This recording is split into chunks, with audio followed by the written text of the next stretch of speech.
Hello friends, welcome to my series master the law command your destiny. So आज हम law 44 के बारे में पढ़ेंगे। So law 44 says disarm and infuriate with the mirror effect. So इस law का बड़ा ही सिंपल मीनिंग है। मैं आपको सिंपल तरीके से समझाता हूँ कि what is the meaning of this law. So if you people ignores your efforts or acts disrespectful, and if you argue him back, so it's create more drama. So be calm. उसको जवाब देने की कोई ज़रूरत नहीं है, उसे बोलना है, बोलने दो, वो जो भी कहता है कहने दो, आपको रिएक्ट नहीं करना है। Do not over react anything, कुछ भी आपको करना नहीं है, सिर्फ आपका work.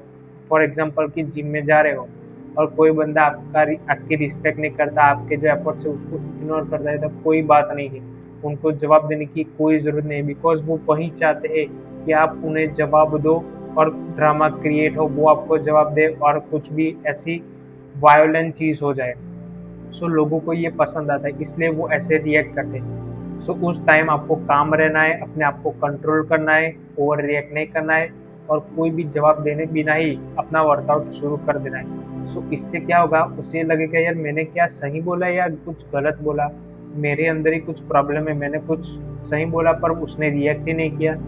So that's called the mirror effect. मतलब वो जो भी आपको मिरर इफेक्ट का मतलब ये नहीं कि वो अगर डिसरिस्पेक्टफुल बात करे तो आप भी उसके साथ वही करो, कोई आपके ऊपर कुछ भी गाली दे तो आप भी उसे उसी रिपीट करो, कोई आपके रूडली बात करे तो आप भी रूडली बात करो, नहीं। मिरर इफेक्ट का मतलब है कोई भी जवाब नहीं देना है, सामने जो भी कुछ बोल रहा है, जो भी कह रहा है कहने दो, आपको बस जवाब नहीं देना है, आपका काम जो है वो करते रहना है।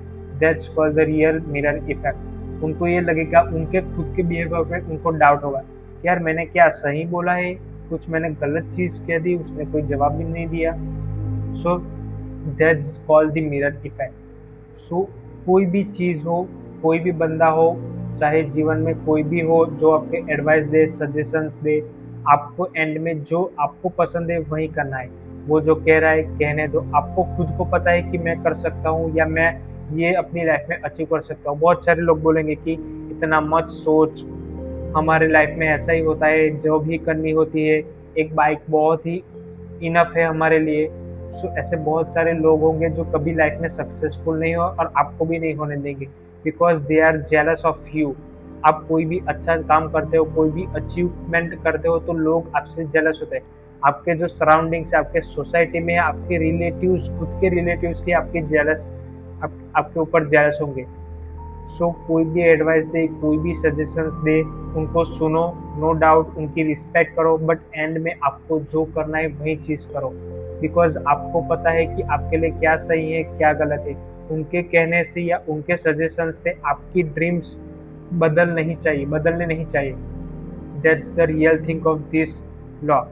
सो आपको कोई भी कैसा भी कुछ बोले, चाहे वो जिम में हो, चाहे कोई भी फील्ड में हो, चाहे आप कॉलेज में हो, कोई आपकी डिसरिस्पेक्ट करे या कोई भी आपके ऊपर कुछ भी मतलब कोई सजेशंस दे, एडवाइस दे, कोई टीचर है, कुछ आप टीचर्स ने आपको कुछ गलत कह दिया, so do not react, over react मत करो, काम रहो, जो कहते हैं कहने दो, सुनते रहो।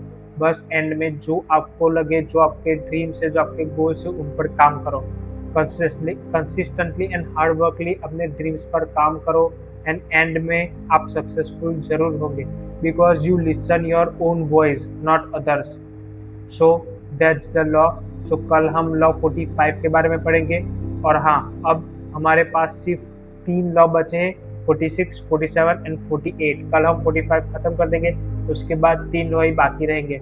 सो इस सीरीज के बाद कौन सी नेक्स्ट सीरीज, मतलब कौन सी आपको बुक रीड करवानी है मुझसे, कौन सी बुक आपको समझनी है, मैं नेक्स्ट एटॉमिक हैबिट स्टार्ट करूंगा। अगर आपका कोई सजेशन है कि कौन सी आपको बुक अच्छी लगती है, उनके ऊपर मैं एक्सप्लेन करूँ, तो प्लीज़ कमेंट में मेंशन कर देना, वो मैं सीरीज स्टार्ट कर दूंगा, मतलब वो बुक मैं आपको समझाऊंगा। सो that's the end of this video. कल हम 45 के बारे में पढ़ेंगे, तब तक के लिए एंजॉय।